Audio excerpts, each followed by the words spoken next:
Hello football fans. CONCACAF champions লিগের ম্যাচে আজ ন্যাশভিলের সঙ্গে 2-2 গোলে ড্র করেছে ইন্টার মায়ামি। ন্যাশভিলের হোম গ্রাউন্ডে ইন্টার মায়ামি আজ খুবই গুরুত্বপূর্ণ একটি ড্র নিয়ে মাঠ ছেড়েছে। কনকাকাফ চ্যাম্পিয়ন্স লিগের রাউন্ড অফ 16-এর ফার্স্ট লেগের এই ম্যাচে মাত্র 46 মিনিটের মধ্যে 2-0 গোলে পিছিয়ে পড়েছিল ইন্টার মায়ামি। তবে ম্যাচের দ্বিতীয়ার্ধে লিওনেল মেসি ও লুইস সুয়ারেজের গোলে ম্যাচটিতে গুরুত্বপূর্ণ এক ড্র নিয়ে মাঠ ছাড়তে পেরেছে মায়ামি, যার দ্বারা তারা পরবর্তী ম্যাচে অর্থাৎ সেকেন্ড লেগে নিজেদের ঘরের মাঠে 2-2 গোলে অ্যাগ্রিগেটে সমতা নিয়ে মাঠে নামবে। ম্যাচটিতে আরও একবার সবার আগে কথা বলবো ইন্টার মায়ামির ডিফেন্সকে নিয়ে। মায়ামির কোচ টাটা মার্তিনো এই ম্যাচটিতে 5 জন ডিফেন্ডারকে খেলিয়েছেন, তবে দেখে মনে হয়নি যে তারা ডিফেন্ড করতে মাঠে নেমেছে।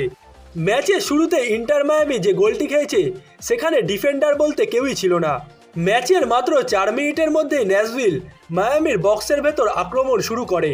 প্রায় প্রত্যেকটা ডিফেন্ডারই সেই সময় একজনকে কভার করতে ব্যস্ত ছিল, যার কারণে সেফেলবার্গ বাঁ প্রান্তে একেবারেই ফাঁকা হয়ে পড়ে এবং তিনি সেখান থেকে বল পেয়ে জোরালো শটে ড্রেক ক্যালেন্ডারকে পরাস্ত করে এই ম্যাচটিতে ন্যাশভিলকে এগিয়ে দেন। এরপর ম্যাচের প্রথমার্ধে আর কোনো গোল হয়নি। ম্যাচের দ্বিতীয়ার্ধে আরও একবার ডিফেন্সের ভুল। প্রায় ইন্টার মায়ামির প্রত্যেকটা ডিফেন্ডারকে চমকে দিয়ে ডি বক্সের বাইরে থেকে জোরালো শটে আরও একবার এই ম্যাচটিতে গোল করেন সেফেলবার্গ, যার দ্বারা 46 মিনিটেই ন্যাশভিলকে তিনি 2-0 গোলে এগিয়ে দেন। এই দুটি গোল বাদেও ইন্টার মায়ামির ডিফেন্স এই ম্যাচে হরেবল পারফরমেন্স দিয়েছে। ন্যাশভিল বক্সের ভেতর একের পর এক সুযোগ তৈরি করেছে এবং তারা বক্সের ভেতর দাঁড়িয়েই ইন্টার মায়ামির একের পর এক ডিফেন্ডারদের নাচিয়েছে। ম্যাচটিতে ন্যাশভিল 86তম মিনিটে তাদের তৃতীয় গোলটিও পেয়ে গেছিল, তবে গোলটি অফসাইডের কারণে বাতিল হয়। অন্যদিকে দ্বিতীয়ার্ধে যখন মনে হচ্ছিল ন্যাশভিল এই ম্যাচটিতে একক আধিপত্যে জয়লাভ করবে, সেই সময় আরও একবার লিওনেল মেসির ম্যাজিক দেখা যায়। এই নিয়ে চলতি মৌসুমে ইন্টার মায়ামির হয়ে প্রায় প্রতি ম্যাচেই গোলে অবদান রাখলেন লিওনেল মেসি।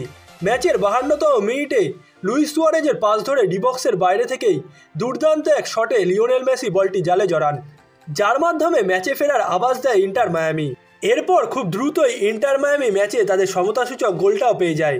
ডিয়াগো গোমেস এই ম্যাচটিতে একটি গোল করেছিলেন, তবে অফসাইডের কারণে রেফারি সেই গোলটি বাতিল করে দেন, যার কারণে ম্যাচের অতিরিক্ত সময় পর্যন্ত ইন্টার মায়ামি 2-1 গোলে পিছিয়ে ছিল। তবে অতিরিক্ত সময়ের একেবারে শেষ মিনিটে লুইস সুয়ারেজ গোল করে এই ম্যাচে ইন্টার মায়ামিকে সমতায় ফেরান। 95তম মিনিটে ডিবক্সের মধ্যে থেকে হেড করে লুইস সুয়ারেজ এই গোলটি করেন, যার মাধ্যমে সর্বশেষ 2 ম্যাচে ইন্টার মায়ামির জার্সিতে এই নিয়ে লুইস সুয়ারেজ 3টি গোল ও 3টি অ্যাসিস্ট করে ফেললেন এবং শেষমেশ মেসি সুয়ারেজের জুটির কারণে ইন্টার মায়ামি এই ম্যাচে সমতা নিয়ে মাঠ ছাড়তে পেরেছে। আসছে 14 মার্চ আবারও ন্যাশভিলের বিপক্ষে মাঠে নামবে ইন্টার মায়ামি। কনকাকাফ চ্যাম্পিয়ন্স লিগের দ্বিতীয় লেগে সেই ম্যাচটি অনুষ্ঠিত হবে মায়ামির হোম গ্রাউন্ডে এবং সেই ম্যাচটির আগে টাটা মার্তিনোকে মায়ামির ডিফেন্সটাকে নিয়ে কাজ করতে হবে, না হলে এই ডিফেন্স নিয়ে কনকাকাফ চ্যাম্পিয়ন্স লিগে খুব একটা এগোতে পারবে না মায়ামি।